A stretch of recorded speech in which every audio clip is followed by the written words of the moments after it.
시카고는 미 전국에서도 식당 그리고 요리하면 빠지지 않는 도시입니다. 이 도시에서 한국 음식의 인기는 K푸드는 물론 한층 더 올라가 K문화에까지 파급돼 유명한 한식당의 셰프들이 인기를 끌고 있습니다. 주류 사회를 뚫고 성공을 거두는 이런 한식당 중 한인 매버릭 김 씨가 운영하는 패러슈트는 요식업계에서 전 세계의 탑 클래스로 인정받고 있습니다.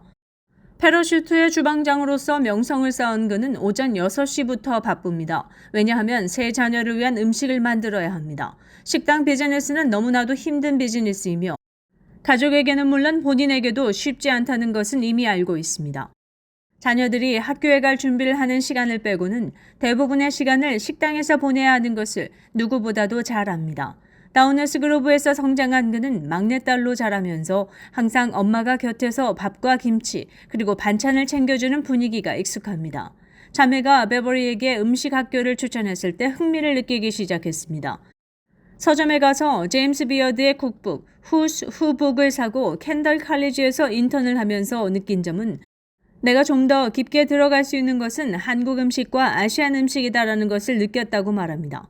요식업계의 지인들과 만나면서 식당 오픈을 꿈꿨고 드디어 2014년에 에본데일 지역에 패러슈트를 오픈했습니다. 코리안 음식으로 인기를 얻으면서 2019년에는 제임스 비어드상을 수상하기도 했습니다. 결국 K푸드의 인기를 등에 업고 그의 명성은 널리 퍼지기 시작했습니다. 몇 달 전에 베버리는 우크라이나 이민자들이 많이 모인 지역에 두 번째 식당을 열었습니다. 베버리는 음식이야말로 그들의 문화적 유산을 누리는 대표적인 방법의 하나라는 사실을 K푸드를 통해 인지하고 있었기에 우크라이나를 배경으로 한 주방장을 고용해 새롭게 도전하고 있습니다. 윈티비 뉴스투데이입니다. 미국 IT 업체들이 잇따라 대량 해고하고 있습니다. 올 초 32,000개 일자리가 사라진 미국 기술 부분에서 메시지 애플리케이션 스냅챗을 소유한 스냅이 전 세계 직원의 10%인 528명을 감원할 것이라고 밝혔습니다. 스냅은 5일 인력팀을 재구성하는 어려운 결정을 내렸다고 밝혔습니다. 또 최우선 과제를 실행할 수 있도록 비즈니스를 잘 배치하고 성장을 지원하기 위해 점진적으로 투자할 수 있는 능력을 확보하는 조치라고 덧붙였습니다. 스냅은 주로 퇴직금 및 관련 비용으로 세전 5,500에서 7,500만 달러를 예상했는데 비용 대부분은 올해 1분기에 발생할 것으로 보입니다. 스냅은 1년 전부터 직원들에게 일주일에 나흘만 사무실로 출근하도록 독려한 바 있습니다.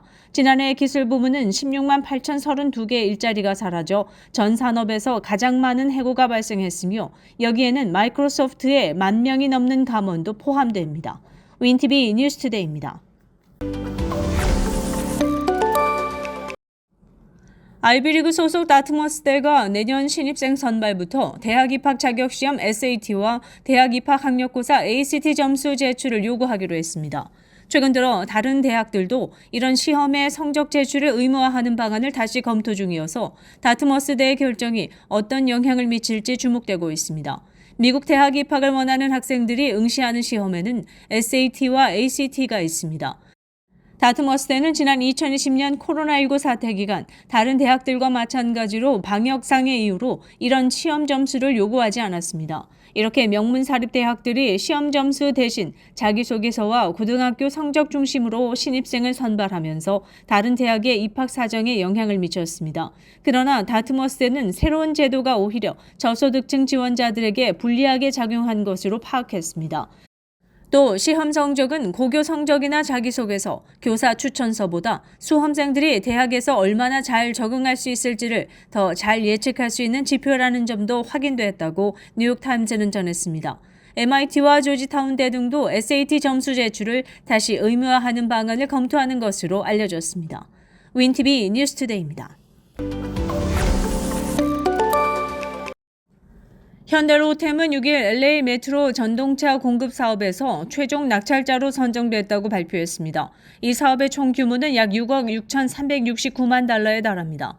이 프로젝트는 1993년부터 운영된 노후 전동차를 대체하고 2028년 LA 올림픽, 패럴림픽을 고려해 이동 수요의 증가에 대응하기 위해 계획됐습니다. LA 카운티 교통국은 이번 입찰 과정에서 저품질 차량을 납품하거나 납기를 마치지 못하는 부정 사례를 방지하기 위해 계약 이행 능력과 실적, 품질, 기술 등 가격 외의 평가 항목에 비중을 둔 것으로 알려졌습니다. 투입될 전동차는 2량 한 편성으로 최대 6량까지 중량 운행이 가능하며 한 량당 최대 탑승 정원은 245명입니다. 운행 최고 속도는 시속 113km로 비적색 라인과 디보라색 라인에 투입될 예정입니다. 이 중 보라색 D라인은 LA 다운타운과 코리아타운을 연결하는 7마일 구간으로 동포들의 많은 이용도 예상되고 있습니다. 이번 입찰에서는 납품 품질과 납기 준수를 고려해 현대 로템이 최종 선정됐습니다. 이 회사는 과거에도 캐나다 밴쿠버 무인 전동차 공급 사업에서 조기 납품을 통해 운영 일정을 앞당겼으며 국내 철도 기술의 적극적인 지원 또한 이번 성공에 큰 영향을 끼쳤습니다. 발주처인 LA 카운티 교통국은 국가철도공단이 구축하고 한국철도기술연구원이 운영 중인 충북 오송 철도 종합시험선로를 찾아 고도화된 국내 철도 인프라와 차량 성능 검증 능력을 확인한 바 있으며 추후 납품할 전동차 역시 이 선로에서 품질을 검증받을 예정입니다. 현대 로템 관계자는 미국 현지에서의 다수 사업 경험을 토대로 현지 시민과 관광객이 모두 만족할 수 있는 전동차를 제공할 것이라고 전했습니다. 윈티비 뉴스투데이입니다.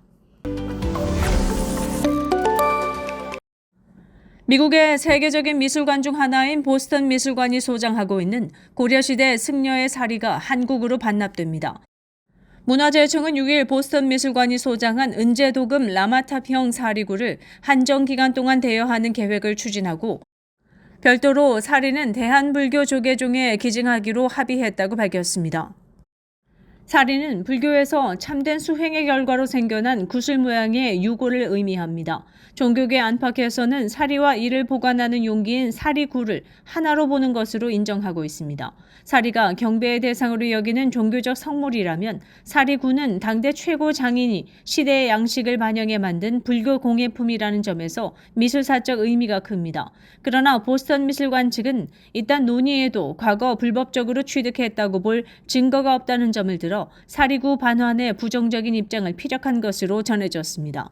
알려진 바에 의하면 일제강점기 때 일본으로 유출된 것을 보스턴 미술관이 1939년 한 업자로부터 취득했다고 전해졌습니다. 문화재청과 조계종 그리고 보스턴 미술관 관계자들은 현지 시간으로 5일 보스턴에서 만나 사리가 불교에서 신앙 대상으로 존중받는 성물임을 공개했습니다. 따라서 보스턴 미술관은 은제도금 라마탑형 사리구에 보관된 사리를 올해 석가탄신일 이전에 조계종에 기증하기로 결정했습니다. 사리구는 일정 기간 동안 국내에 머물 것으로 예상되며 문화재청과 보스턴 미술관은 상호 교류 전시와 보존 처리 작업을 위해 사리구를 일정 기간 동안 한국에 들여올 방안을 추진할 예정입니다.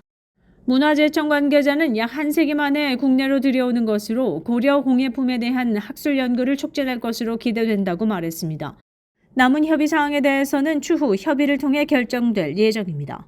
지난해 4월 윤석열 대통령의 미국 방문 때 보스턴 미술관을 찾은 부인 김건희 여사가 반환을 위한 논의를 제안한 것을 계기로 최근 협의가 재개됐습니다. 최영천 문화재청장은 조계종과 보스턴 미술관과의 긴밀한 협력을 통해 남은 과제를 착실히 수행하고 상호 우호 관계를 발전시켜 나갈 것이라고 말했습니다.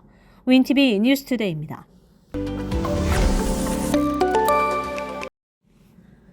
영국 국왕 찰스 3세가 암 진단을 받고 치료를 시작했다고 영국 왕실이 밝혔습니다. 왕실은 5일 현지 시간에 국왕이 전립선 비대증 치료 중에 암이 발견돼 이날부터 치료를 시작했다고 전했습니다. 암의 종류나 단계에 대한 구체적인 내용은 공개되지 않았지만 왕실은 전립선암은 아니라고 밝혔습니다. BBC 국왕이 이날 샌드링엄 영지에서 런던으로 이동해 외래 진료를 시작했으며 국왕은 치료에 대해 긍정적인 태도를 유지하고 가능한 한 빨리 공개 일정에 복귀할 계획이라고 보도했습니다. 국왕은 공개 활동을 잠시 중단하겠지만 헌법적 역할은 계속할 것으로 보도됐습니다. 또한 국왕은 암 진단 사실을 공개해 암 환자들에 대한 대중의 이해를 높이고자 했습니다. 국왕은 자신의 장남 윌리엄 왕세자와 차남 해리 왕자에게 진단 사실을 알렸으며 해리 왕자는 아버지를 만나기 위해 영국으로 올 예정입니다.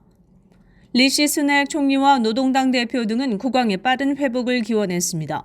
국왕은 전날 샌드링엄에서 교회에 가는 길에 왕실 팬들에게 손을 흔들며 인사를 했습니다. 이는 지난달 29일 전립선 비대증 수술을 받고 퇴원한 후 첫 공개 행보였습니다. 왕실은 퇴원 당시 성명에서 국왕의 요양을 위해 공식 일정을 조정할 예정이라고 밝혔습니다. 이와는 별개로 윌리엄 왕세자의 부인인 케이트 미들턴 왕세자비는 국왕과 같은 병원에서 복부 수술을 받고 있으며 요양 중이라고 전해졌습니다. 윈티비 뉴스투데이입니다. 시카고 경찰이 지난 4일 10곳의 강도 사건이 5시간 이내에 무더기로 일어났다며 커뮤니티 경고를 내놨습니다. 강도 사건은 4일 저녁 8시 40분부터 5일 새벽 1시 30분 사이에 시카고 다운타운 루프 지역 외에 시카고 북부와 서부 지역에서 발생했습니다. 용의자는 모두 4명이며 권총으로 위협해 피해자의 소지품들을 가지고 달아났다고 경찰은 밝혔습니다. 그들은 은빛 기아 세단과 갈색 GMC SUV에 탑승한 것으로 알려졌으며 피해자의 핸드폰을 강탈하고 비밀번호까지 물은 것으로 드러났습니다.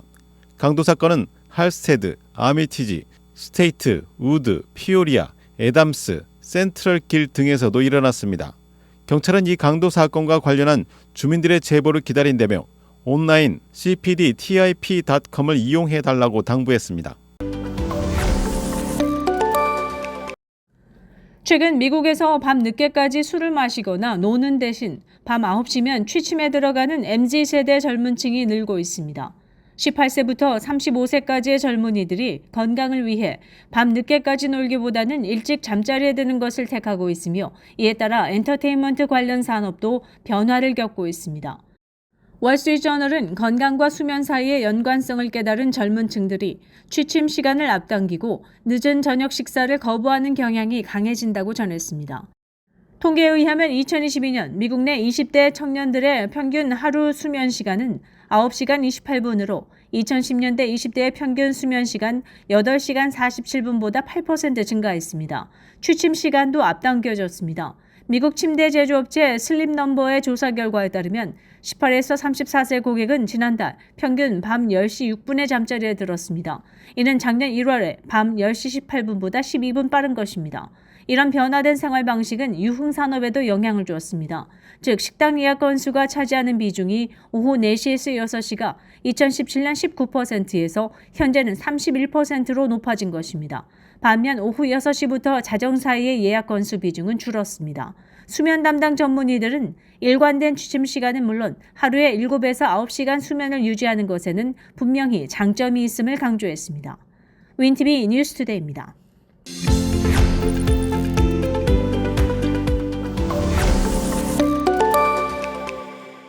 시카고 한인동포 일간지 한국일보는 전자신문으로도 배포됩니다. 시카고 한국일보 무료 신문은 가까운 한인 식당이나 마켓에서 볼 수 있습니다.